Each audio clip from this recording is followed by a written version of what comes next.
Welcome to the first episode of the Book Club podcast. For this week's episode, we read the book of Mice and Men by John Steinbeck. But before we get into that, we are going to introduce ourselves first.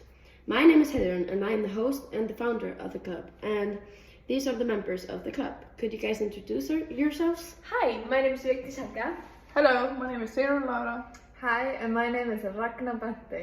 Alright, great. Now let's talk about the book. The book was published by Penguin Books in 2006, but the original print was published in 1937. We are going to be discussing a couple things about the book, like I'm going to be asking basic questions, we're going to be talking about the themes of the book, and we're going to be talking about like what we think of the book and our perspective and what we think, basically. So, the book is basically about two friends, George Milton and Lenny Small. They have a dream of owning a couple of acres with a house where they would keep chickens, pigs, and rabbits, who Lenny would take care of. They would have to work for this dream, so they got a job on a ranch in Soledad Valley, which is in California. When they're working on the ranch, many events happen, and in the end, an accident occurs, which leads to a tragic ending. Yeah, that is pretty much the gist of the book. So, we know of Lenny Small and George Milton, who are the main characters of the book, but there are a few more characters like Curly, Crooks, Candy, Slim, Curly's wife, and I think one or two more. But I want to know who your favorite characters from the book are. Okay, so my favorite character is Curly's wife. She's the only female in the story. The character showcases the extreme gender inequality at the time. She doesn't even have a name in the story because she's not valued as a person, which is pretty sad. She's really lonely and is the type of person that always feels desperate for attention. She has a flirty personality and is the reason that she is called a tramp, a whore, and among the workers. She's really miserable and unhappy after her dream didn't come true as she wanted to become a famous actress. Curly's wife is really underestimated just because she's a woman. This is an amazing character that Steinbeck came up with that shows us how far we have come with gender equality nowadays. Yeah, I really love your character, but personally, my favorite character is George Milton. He's one of the main characters in the book. He's small, short-tempered, quick, and has sharp features. George has a deep care for his friend Lenny, who has a mental disability. He often acts as a protector and caretaker for Lenny, guiding him and looking out for him. George dreams of a better future, longing for a piece of land where he and Lenny can live independently together. Throughout the story, George matures and becomes more aware of Lenny and his disability. Well, George is a great character, but personally, my favorite character is Crooks. He's a kind of important character in the book. He's the only black man on the ranch and lives in a small room separate from the other workers due to the racial segregation of the time. And, when he was growing up, Crooks was never looked at like he was a human being. He was always looked at like he was less human by the other kids around him. Well, Heiðrún, what is your favorite person in the book? Well, so I really like all of your characters, but I find Lenny the most interesting character, and which is why he is my favorite character in the book. He is a main character, and he is a physically strong man, but his behavior is childlike due to his mental disability. His mental disability affects his capability to engage appropriately in social interaction, which makes it difficult for him to understand his own strengths, leading to tragic consequences. So we have talked about what characters we find interesting, but I think the interesting part of the book, the most interesting part of the book was the thing that occurred in chapter 3 of the book when Carlson shot Candy's dog. And that was something we all really remembered. Yes, oh my god, I remember that. I almost cried when reading the part of the story. It was so sad to see the end of the poor dog's life and how his relationship with his owner sadly ended. It was horrible. Yeah, I can't comprehend why Carlson would think that it was a good death for the poor old dog. I think that even though the dog might have been smelly, old, and useless, that it's still an animal and should live and not be shot gruesomely to his death. Oh my gosh, I agree. And this part of the book did stand out a lot too. Yeah. Because nowadays, I don't think people could just shoot a dog like that. Yeah. Today, I think we just, we bring our pets to the vet and we put them down, which we usually only do when our pets are sick, and it won't hurt us as much emotionally as it would if we would shoot the dog ourselves. Exactly.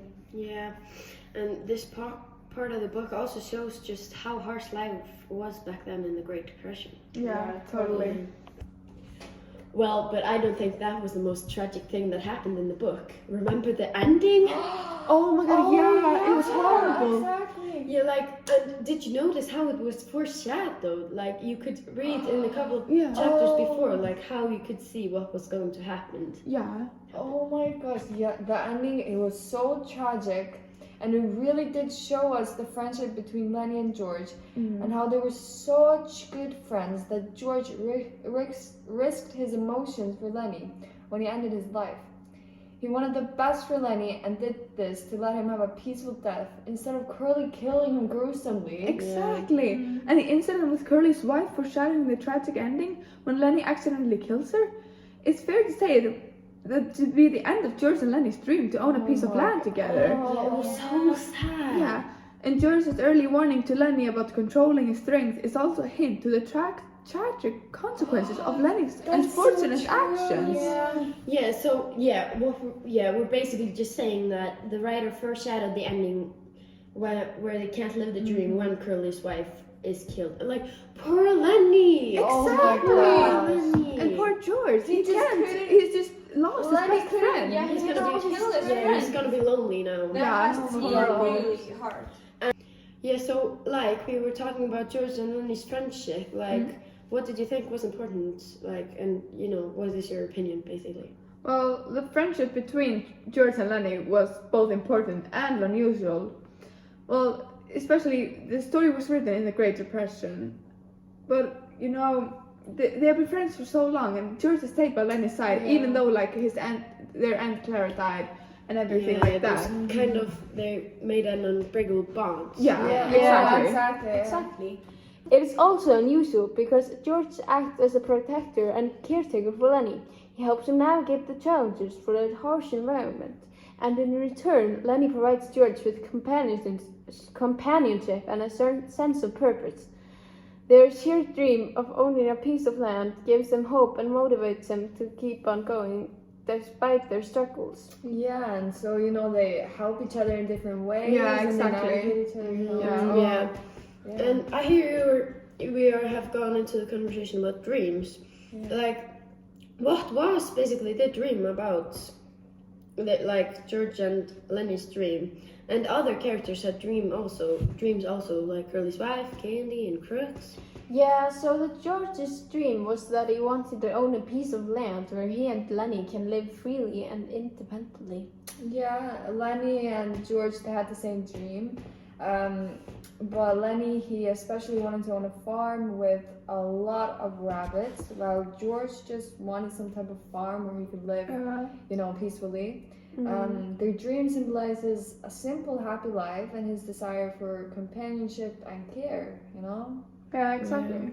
Like, they wanted to work on their own terms, like, so they wouldn't have to be working in pouring rain. They could just be chilling inside. Yeah, that would be really hard. And Candy's dream was basically the same as theirs. He just wanted to join their dream. Yeah. He joined George's dream. Brooks also had a dream. He dreamed of like companionship and equality. Of course, the black man in that time, he felt isolated and hope for connection and respect. Exactly. Yeah. But he also wanted to be like in George and Lenny's dream. Yeah, It kind of changed his mind, like as the story went on. Yeah, like he decided not to be like. Yeah. He didn't believe it was gonna happen right away. Yeah, exactly.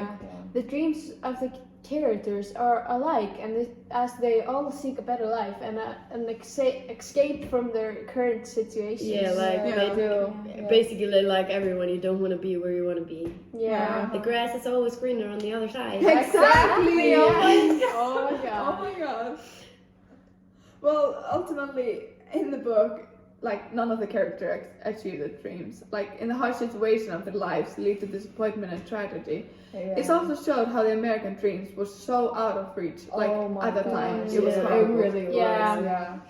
And these dreams And almost everything we have been talking about are kind of what the themes of the story are about. Yeah. And like, what do you guys think the themes of the story were, and how do you think it connects to the story and characters? Because I know, but I want to know if you know.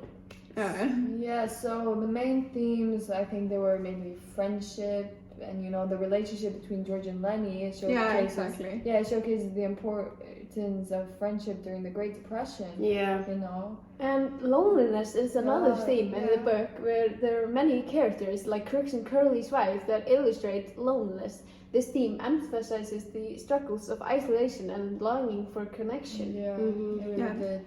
Well, I think that dream is the main theme. Like, it's the third main theme actually in the book. Yeah, third, and George and Lenny, their dream, it represented hope and desire for a better life. Their aspiration to own land symbolizes the American dream. Yeah, That's true. Yes, all the themes are crucial in the book because it deeply reflects how people were during the Great Depression. Yeah, it really does. But could we talk a little bit more about the theme loneliness? Because I felt that loneliness was a huge part of the book, mainly because the book was written at the time of the Great Depression, where the suicide rate rose to an all-time high, but also because there are so many characters from the book. Yeah, Crooks and Curly's wife and Candy are also the characters who showcase loneliness the most in the story. We can see that in the book. Let's explain how these characters so work. Crooks was a black man facing racism and isolation, and the reason of his loneliness was really because he lived separately from others in a small room on the ranch because of his race. Yeah, that was so unfair. That was his type of imagine being alone in a room for like many years. You're gonna get lonely. Exactly. And like Curly's wife, she was the only female and didn't have friends. She felt lonely because she didn't even love her husband. She was not allowed to have interactions with the workers on the ranch due to Curly, her husband's strict rules. Those were the biggest reason she was lonely. It really was. And you know, Candy, he was an old man, unable to work due to an accident before on the machine, you know. He paralyzed his hand. He was quite lonely, you know, after the dog incident. That was so horrible. I can't think about it. And you know, he went really lonely and he got isolated and he got depressed after the dog incident. It was totally understandable. You could really see it from how he wrote it in the book. So Candy, he was. He explained it really well. And like, I just think the story and everything about the novel was very sad. Like, tragic. Tragic. I thought the ending was sad. Like, didn't you guys? Like, what did you guys think of the book? I liked it, and I found it very interesting in the end. And like, I thought it was a bad ending. Like, it was not a happy ending. No, it was really tragic. Yeah, if you want a happy ending, I do not recommend this book. Same. Oh, that's true.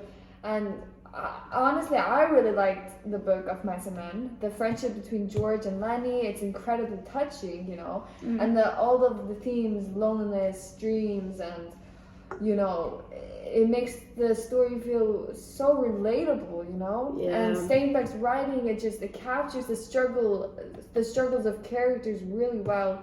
And the ending, it left a huge impression on us all. I couldn't agree with you more. It was really hard to start in the book. I didn't really like it was pretty boring and dumb. It was, but, you know, it changed. My interest in the book increased after every chapter, and it was hard to let the book go in the last 2 chapters. The dramatic things that occurred in the book made it so exciting, but really tragic. Well, I found the novel, like, at first, like Vigdís, I did not like the first 3 chapters. But like the last 3 or 2, like I could not put the book down. It was so like, what is happening? But like, what I found really interesting was how the book was written. I mean, you could really hear the accent that the characters had. Like the accent was written in the book. Instead of the southern accent. Instead of he just said in the beginning they have a southern accent and then they talk. Yeah. It was so funny. Like if you read it out, I suppose. It was really interesting because but it was normally books aren't like that. So. Yeah, but like if you were reading the book out loud with your friends, and you're trying to do like southern accent with your friends, you just ended up with an Indian accent or something.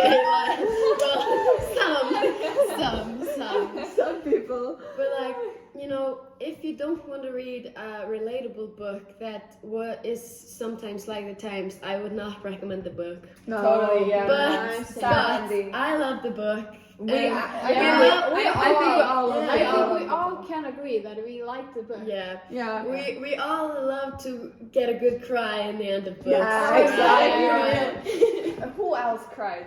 Me. I did. I didn't, but I was really close. I don't cry with Yeah. books. Oh, But so sad. I think we've gotten all the things we want to say about the book. I think Yeah, so. I think so too. So I just want to, so Yeah. I just want to thank you for listening to my podcast, and I want to thank my guests who are going to be here on the next episode. And we'll see you in the next episode. Thank you so much for having us. Yeah.